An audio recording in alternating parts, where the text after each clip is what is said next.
दोस्तों, ये कहानियाँ सिर्फ और सिर्फ मनोरंजन के लिए हैं। किसी तरह का अंधविश्वास फैलाने की हमारी कोई मंशा नहीं है। दोस्तों, आज मैं आपको एक और सच्ची घटना बताने जा रहा हूँ जो मुझे मेरे एक दोस्त ने कुछ समय पहले बताई थी। जगहों और किरदारों के नाम गोपनीयता बनाए रखने के लिए बदल दिए गए हैं। कोई घटना कितनी सच है या झूठ, इसका फैसला या तो वो कर सकता है जिस पर वो गुजरी हो, या फिर आप जैसा कहानी सुनने वाला जो एक कहानी के साथ साथ कुछ ऐसा सुनना चाहता है जिसका कोई रैशनल एक्सप्लेनेशन यानी कोई तर्कसंगत व्याख्या ना हो सके। दोस्तों, ऐसा ही कुछ हुआ था रावला नरलाई गांव के अकाला के साथ। अकाला, जिसकी एक शमशान घाट के बाहर अर्थी, कफन और मौत के बाद काम आने वाले इसी तरह के दूसरे सामान की दुकान थी। वारिस हो या लावारिस, दोनों की मौत मुफ्त नहीं होती। आजकल मौत के बाद कफन तो क्या, 4 कंधे मिलने भी मुश्किल हो जाते हैं। रावला नरलाई एक छोटा सा गांव था। अकाला के लिए किसी का मरना उसके धंधे के लिए अच्छा होता। अकाला तो क्या, गांव का कोई भी आदमी इस बात से खुश ना होता, पर मरता क्या ना करता। कोई मरे ना तो अकाला की रोजी रोटी कैसे चले, जानकार हो या अनजान। कई बार ना चाहते हुए भी अकाला को उसके दिए सामान के पैसे तो लेने ही पड़ते थे। कई बार उसने कई लावारिस लाशों को खुद कफन दफन का इंतजाम करके दिया था, पर आखिर एक अकेला अकाला कितने मुर्दों का तन ढांप सकता था। वो कई बार अपने पुरखों को कोसता था कि क्यों इस तरह का काम किया उन्होंने, जो उसे आज भी चलाना पड़ रहा है। पर अब काफी देर हो चुकी थी। अकाला की शादी हुए 7 साल हो चुके थे और उसकी एक 4 साल की बेटी भी थी, जिसका नाम उसने अपने नाम की तरह ही त्रिकाली रखा था। अकाला का नाम उसके धंधे पर एकदम फिट बैठता था। अकाला, जिसका कोई काल नहीं। काल यानी सिर्फ मौत ही नहीं, समय भी। असमय, असोचा, अकाला, एकदम मौत की तरह कभी भी होने वाला। कहने को तो अकाला के पास चारा नहीं था। ये काम करते उसकी पुश्तें बीत चुकी थीं, पर एक बार ऐसा वाकया पेश आया कि अकाला अपने नाम और काम दोनों के मतलब से दहल गया था। पक्के हाईवे से उतरने के 2-2.5 घंटे बाद भी हम रावला नरलाई गांव ढूंढ रहे थे। सफर की थकान से ऊबकर हमने कुछ पल सामने आ रही एक छोटी सी चाय की टपरी पर बिताने की सोची और सोचा शायद थोड़ा रास्ता भी समझ में आ जाए। इंटरनेट यहां ठीक से काम नहीं कर रहा था, तो गूगल देवता का साथ मिलना भी संभव नहीं था। उस कच्ची सड़क पर पास के गांव के कोई 2 चरवाहे अपनी बकरियां चलाकर वापस लौट रहे थे। गाड़ी से उतरकर बकरियों के बीच से जगह बनाते हुए हमने फटाफट चाय की टपरी के नीचे रखे छोटे से बेंच पर कब्जा जमा लिया। मिट्टी के कुल्हड़ में एक एक फैन के साथ गांव की देसी चाय का जायका लेते हुए हमने चाय वाले से गांव का थोड़ा रास्ता समझ लिया था। सर्दियों के दिन थे। दोपहर की कुनकुनी धूप के साथ चाय पीकर हम तरोताजा हो गए थे। कमर कुछ सीधी कर लगभग आधे घंटे के बाद हमने गाड़ी स्टार्ट की और कुछ पौना घंटा यहां वहां भटकने के बाद हम रावला नरलाई पहुंच चुके थे। थोड़ा ढूंढने और 1-2 बार अकाला से फोन पे बात करने के बाद हम अकाला के घर पहुंच चुके थे। गांव का आदमी आज भी भोला और सीधा होता है। दस्तक देने से घर तो क्या, दिल के दरवाजे भी खोल दिया करता है।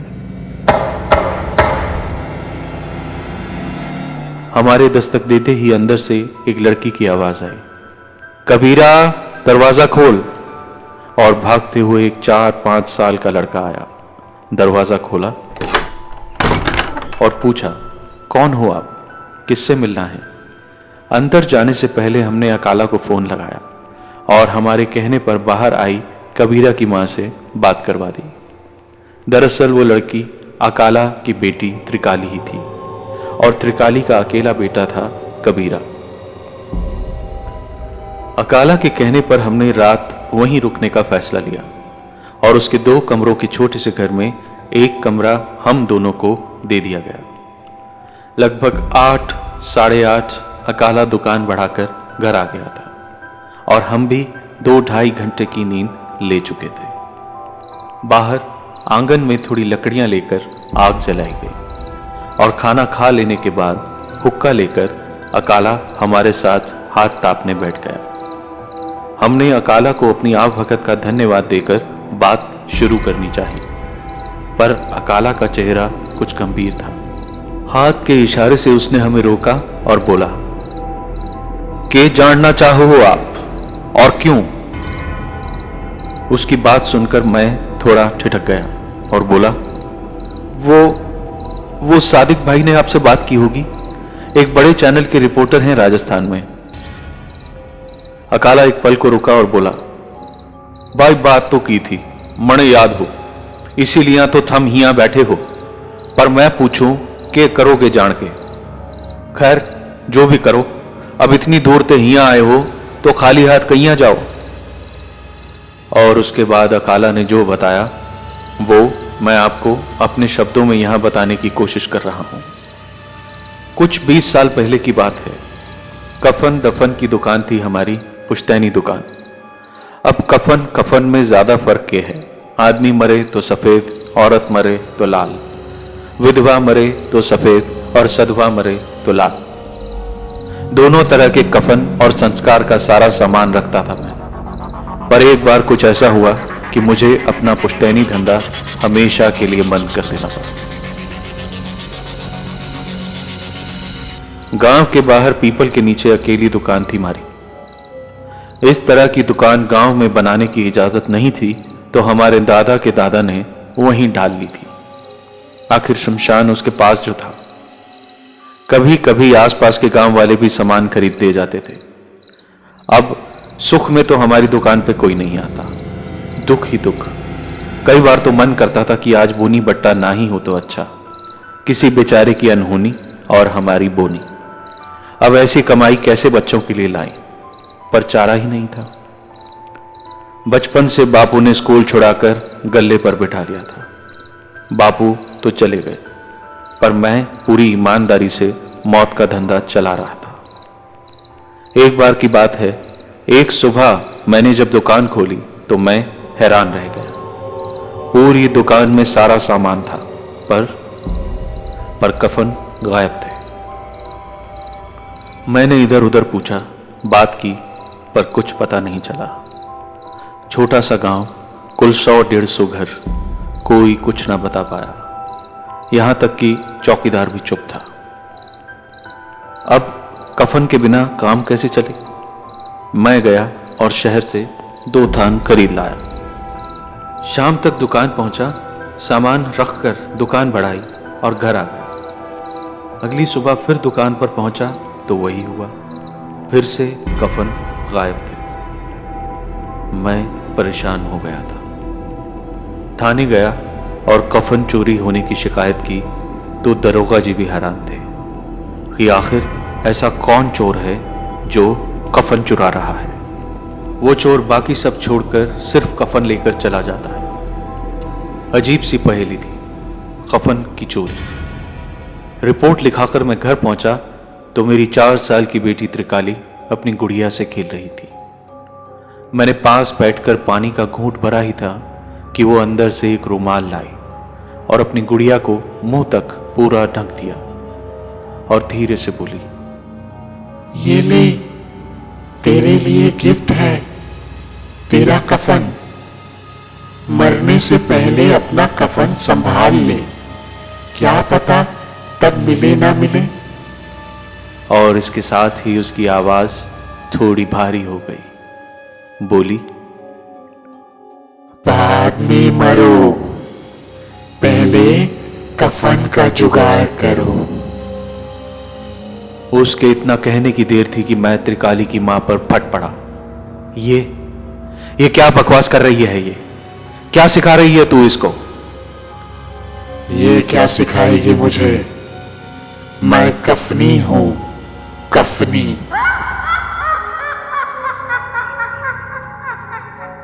हम इसका कोई इलाज ढूंढें, इससे पहले ही अगली सुबह से दुकान से कफन गायब होने लग गए। और बात सिर्फ गायब होने की होती तो एक बात थी, यहाँ तो रोज आसपास के हर गांव में किसी न किसी मनहूस घर के दरवाजे पर कोई कफन टांग जाता था और कुछ दिन बाद उसी घर में कोई न कोई मर जाता था। और इसके साथ साथ इस स्मशान में आने वाली हर लावारिस लाश पर कफन होता था। बड़ी हैरानी की बात थी, जहां जहां कोई लावारिस लाश मिलती थी उस पर कफन डला हुआ होता था। ये कफनी की क्या कहानी है? मैंने अकाला की बात को काटते हुए पूछा।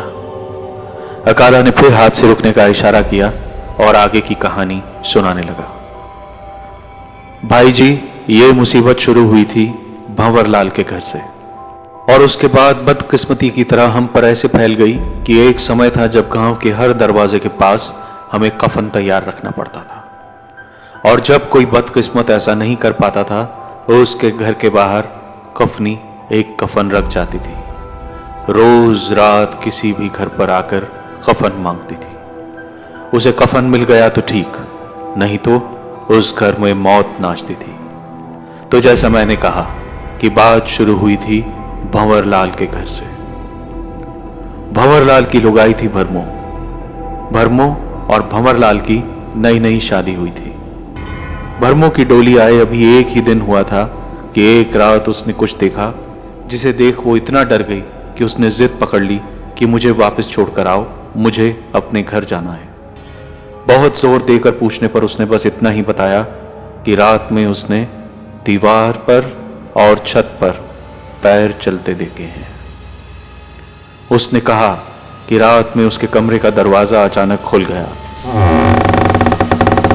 उसे लगा कि जैसे उसने किसी के अंदर आने की आहट सुनी है, पर उसे कोई आता दिखा नहीं। बस किसी लड़की के कदमों की आवाज आ रही थी, क्योंकि लगातार घुंघरू बज रहे थे। कुछ देर बाद हिम्मत करके वो बिस्तर से उठी, और जब वो दरवाजा बंद करके लौटी तो दिए की रोशनी में उसे दिखा कि दो पैर उसके बिस्तर पर से होते हुए सामने दीवार पर चढ़ रहे थे। पैर एकदम कोयले की तरह काले थे, और जिंदगी में पहली बार उसने देखा कि उन काले पैरों में लाल रंग के घुंघरू चमक रहे थे।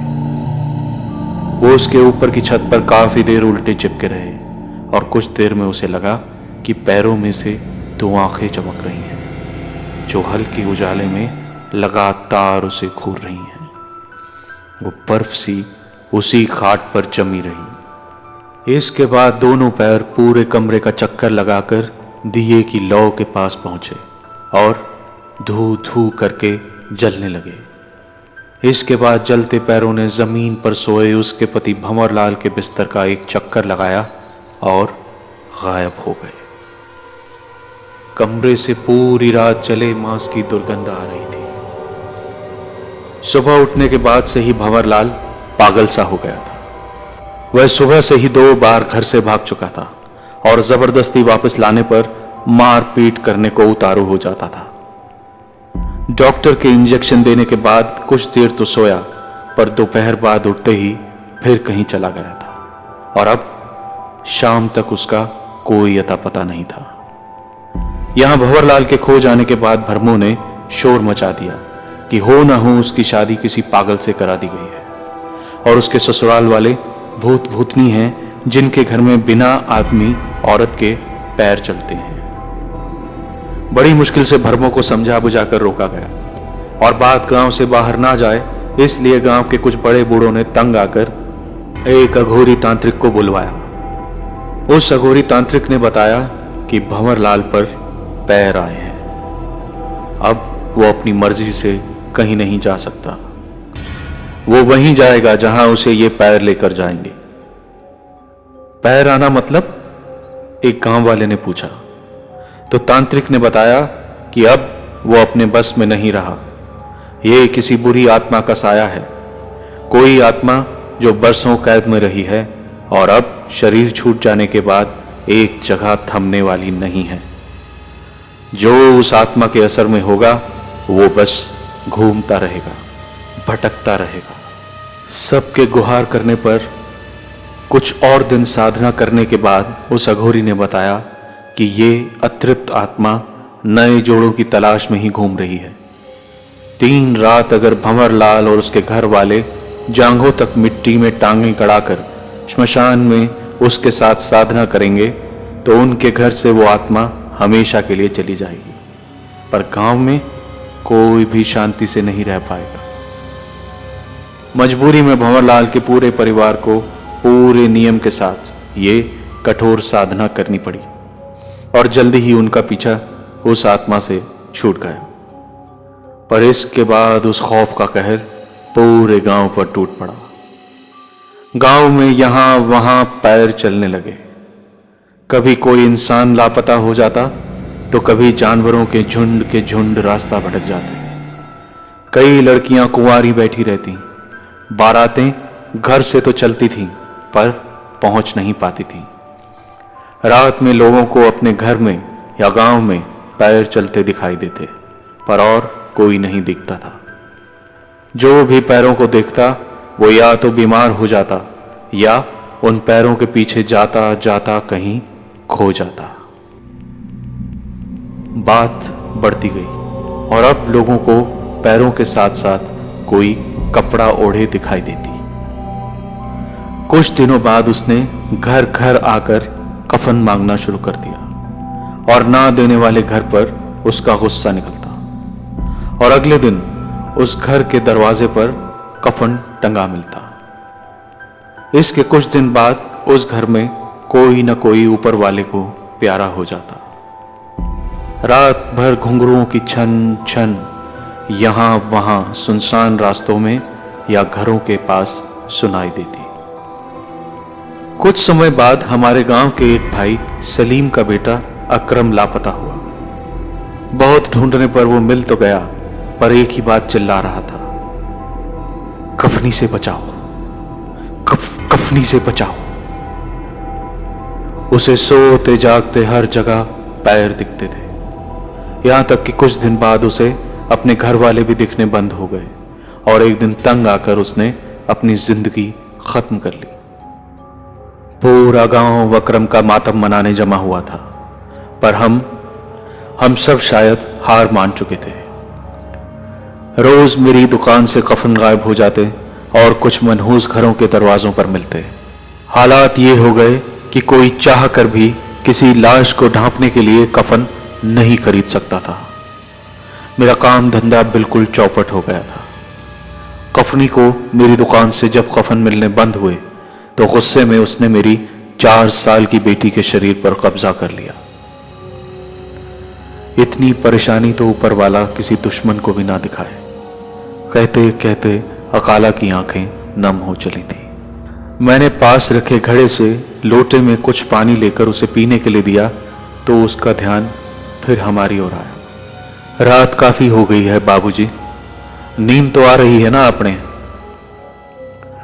अरे थोड़ा गर्म दूध लेकर बाहर भेजो भाई अंदर से, अकाला बाहर से ही चिल्लाया। हम लोग भी कुछ देर बाद फ्रेश होकर आगे की बात सुनने इकट्ठा हो गए। बाहर ठंड बढ़ गई थी तो हमने आगे की कहानी घर के अंदर बैठकर सुननी शुरू की। अब तक कबीरा यानी अकाला का नाती भी उसकी गोद में आकर बैठ गया था। तकियों के साथ रजाई में घुसकर गर्म दूध के घूंट लेते हुए मैंने अकाला से फिर पूछा, इसके बाद क्या हुआ भाई जी? उसने आगे की बात बतानी शुरू की। बाबू, तुम चाहो तो इस घटना को गप समझ सकते हो। आजकल कौन इन सब बातों में माने हैं, विज्ञान को जमानो है।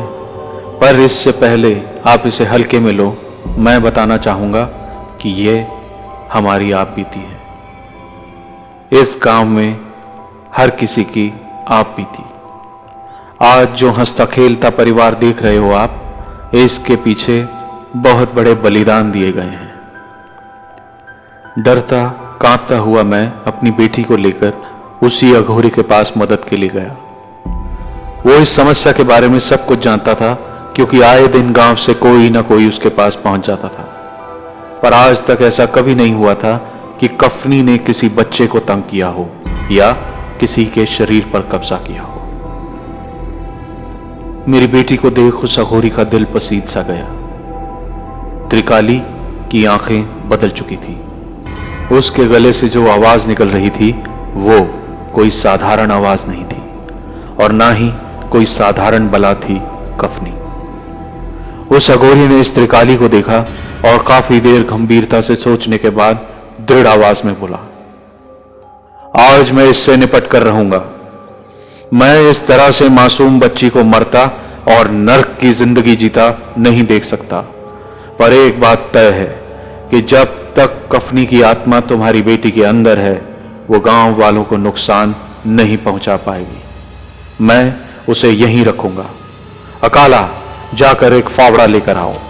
उसके बाद वो गांव वालों से बोला, सब अपने घर चले जाओ और आज पूरे गांव में कोई दिया नहीं जलाएगा। कल रात तक एक शानदार महंगे कफन का इंतजाम करो और उसके साथ एक मखमली बिस्तर और एक रेशमी साड़ी, मखमल का तकिया और खूब सारे पकवान। ताजे पकवान बना दिए जाएं और रात को सजाए जाएं। तब तक गांव में कोई कुछ नहीं खाएगा। ये एक लड़की की अतृप्त आत्मा है। इसका नाम था संवरणी। ये एक राजा के दरबार में नाचती थी। नाचते नाचते इसको बहुत प्रसिद्धि प्राप्त हुई। धीरे धीरे दूर दूर तक इसका नाम फैल गया। संवरणी के पैरों में जादू है सुनकर कई देशों के राजा इतनी दूर दूर से सिर्फ संवरणी का नाच देखने आते थे। एक बार ऐसे ही कई देशों के राजा एक राजभोज पर बुलाए गए थे। बाकी लड़कियां जो संवरणी के पीछे नाचते नाचते तंग आ चुकी थीं, उनमें से एक थी भाला। भाला संवरणी से बहुत जलती थी और कई महीने की तैयारी के बाद उसने अपने भाई के साथ मिलकर संवरणी का अपहरण कर लिया। उधर राजा महाराजा संवरणी के नाच का इंतजार कर रहे थे और इधर भाला ने ये कहते हुए कि लोग कहते हैं तुम्हारे पैरों में जादू है, आज से ना तुम्हारे पैर रहेंगे और ना ही जादू। संवरणी के पैर काटकर कहीं फेंकवा दिए। यहां तक कि दर्द में तड़पती संवरणी को एक अंधे कुएं में फेंकवा दिया। उस बेचारी मासूम को कफन तक नहीं नसीब हुआ और ना ही उसका अंतिम संस्कार हो सका। उसका धड़ आज भी उसी कुएं में पड़ा कफन मांगता है और उसकी रूह जगह जगह अपने पैर ढूंढती रहती है। जब तक इसका धड़ इसके पैरों में नहीं मिलेगा और ठीक से इसका अंतिम संस्कार नहीं किया जाएगा, इसे शांति नहीं मिलेगी। गांव वाले डर से जमे हुए थे। गांव के सब लोग उस घुप अंधेरे में कैसे न कैसे अपने अपने घर पहुंचे। अमावस की घनघोर काली रात थी। वो हाथ को हाथ दिखाई नहीं देता था। अजीब सा तूफान यहां वहां रेत उड़ा रहा था। आदमी तो घबरा ही रहे थे, गांव के ढोर डंगरों ने भी शोर मचाना शुरू कर दिया था। उसी समय कुछ देर साधना करने के बाद अघोरी ने तेज तेज कोई मंत्र पढ़े और जाने कैसे मेरी बेटी के बंधे हाथ पैरों की रस्सियां कट गई। इसके बाद त्रिकाली बोली, मिले नहीं तो कफन ढूंढ के आएगी, कफनी अपने पैर ढूंढ कर लाएगी। जहां भी बजते हो घुंघरू, पास मिलेगी मेरी रूह। इसके साथ ही त्रिकाली भयानक आवाजें निकालती गांव के दूसरी ओर चल दी। उसके आगे दो पैर घुंघरू बजाते हुए चल रहे थे। दिख कुछ ज्यादा नहीं रहा था। पीछे अघोरी एक लालटेन पकड़े मंत्र बोलता हुआ आ रहा था और मैंने बड़ी मुश्किल से त्रिकाली का हाथ पकड़ रखा था। वो अपने साथ मुझे लगभग घसीटते हुए ले जा रही थी, साथ साथ बोलती जा रही थी, कफनी अपने पैर ढूंढ कर लाएगी। चलते चलते हमें एक पुराने बड़ के पेड़ के पास ले आया गया। तूफान जोरों पर था। तभी त्रिकाला वहां से गायब हो गई। लालटेन की रोशनी कम थी। उसी पल भयानक बिजली कौंधी और हमने देखा कि त्रिकाला ऊपर बड़ के पेड़ पर बैठी है। अघोरी के इशारे पर उसने लालटेन लेकर जमीन पर रख मैंने बड़ के पेड़ के नीचे खोदना शुरू किया। तभी वहां दहलाते तूफान में कई पैरों के नाचने की आवाजें आने लगी। पूरा इलाका घुंघरुओं की भुथा आवाजों से गूंज रहा था। दिख कोई नहीं रहा था, पर रेत पर कई पैरों के निशान बनते जा रहे थे। कुछ देर बाद मेरी कुदाल की घुंघरुओं से टकराने की आवाज हुई। उसी आवाज के साथ चीखती हुई त्रिकाली सीधी पेड़ से नीचे गिरी। अघोरी बाबा शायद पहले से जानता था। उसने लपक कर मेरी बिटिया को पकड़ लिया और जल्दी से मेरे खोदे गए गड्ढे से मिट्टी हटाकर घुंघरुओं बंधे 2 कंकाली पैर वहां से निकाले। वो पैर निकलते ही घुंघरुओं का शोर थम गया था। इसके बाद एक बार फिर त्रिकाली हमें गांव के मुहाने पर एक सुनसान पुराने कुएं के पास ले आई। अघोरी ने त्रिकाली पर आई कफनी की आत्मा की मदद से उसके धड़ को भी उस सुनसान कुएं से ढूंढ निकाला। पूरा धड़ कंकाल में बदल चुका था। उसका एक हिस्सा निकालते तो दूसरा नीचे गिरता। रात इसी में बीत चुकी थी। सुबह रस्सी डालकर सावधानी से उसका एक एक टुकड़ा निकाला गया। अब तक तूफान थम गया था। एक अजीब सी शांति का एहसास हो रहा था। त्रिकाली को लेकर मैं खुशी के आंसुओं के साथ घर पहुंचा। अघोरी के बताए अनुसार पूरे गांव के लोगों ने मिलकर समवर्णी के कंकाल का उसके पैरों समेत अंतिम संस्कार किया। उसके संस्कार के कई दिन बाद तक गांव में इंसानी मांस के जलने की दुर्गंध आती रही, पर धीरे धीरे चली गई। उस दिन के बाद मैंने वो मनहूस काम छोड़ दिया और अब एक परचून की दुकान चलाता हूं। आज भी कफनी के आतंक को कोई भुला नहीं पाया है। जहां हमने उसका आखिरी संस्कार किया था वहीं एक छोटी सी टपरी डाल दी है और आज भी हर हफ्ते उसे कफन और बाकी चीजें श्रद्धा से चढ़ाई जाती हैं। आज गांव के बाहर सुक्खे की दुकान है। सुक्खे की दुकान कफन दफन के सामान की, पर उसकी दुकान से आज तक कोई कफन चोरी नहीं हुआ।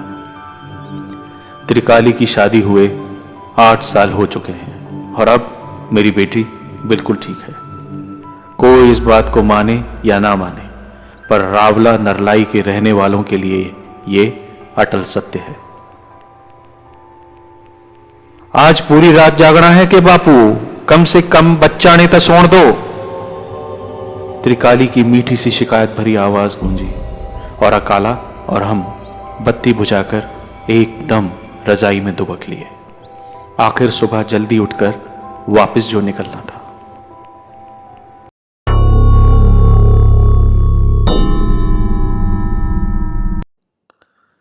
दोस्तों, उम्मीद करता हूं कि आपको मजा आया होगा। इस कहानी को इतना शेयर करें, लाइक करें कि मुझे भी आगे की कहानियां लिखने में मजा आ जाए।